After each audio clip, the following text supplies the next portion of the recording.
Huwag kang maghihiganti o magtatanim ng galit sa iyong mga kababayan. Ibigin mo ang iyong kapwa gaya ng pag-ibig mo sa iyong sarili. Ako si Yahweh. May mga sugat na hindi nakikita ng ibang tao. Maaaring matagal nang natapos ang isang hindi pagkakaunawaan at tila maayos na ang lahat. Pero may mga alaalang bumabalik pa rin at mga salitang hindi pa rin lubos na nakakalimutan.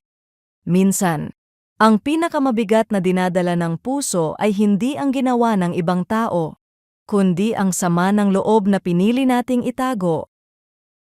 Sa Leviticus chapter 19, tinuturuan ng Diyos ang Israel kung paano mamumuhay bilang kanyang banal na bayan.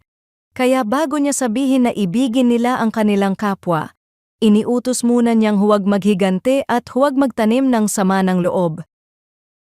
Ang pag-ibig na hinihingi ng Diyos ay hindi lamang nakikita sa mabubuting gawa. Nagsisimula ito sa pusong pinalalaya niya mula sa kapaitan upang makapagpakita ng biyaya sa iba. Paulit-ulit ding ipinaalala sa kabanatang ito ang katotohanang, "Ako ang Panginoon." Ang kanilang pamumuhay ay dapat magpakita kung sino ang kanilang Diyos. May isang babae na matagal nang hindi dumadalo sa mga pagtitipon ng kanilang pamilya. Hindi dahil may bago silang alitan, kundi dahil sa isang lumang sugat na hindi kailanman napag-usapan. Sa paglipas ng panahon, natutunan niyang maging magalang sa lahat. Subalit napansin niyang tuwing mababanggit ang isang pangalan, bumibigat pa rin ang kanyang puso. Doon niya naunawaan na ang pananahimik ay hindi palaging nangangahulugang may tunay ng kapayapaan. Ganito rin ang nais gawin ng Diyos sa ating buhay.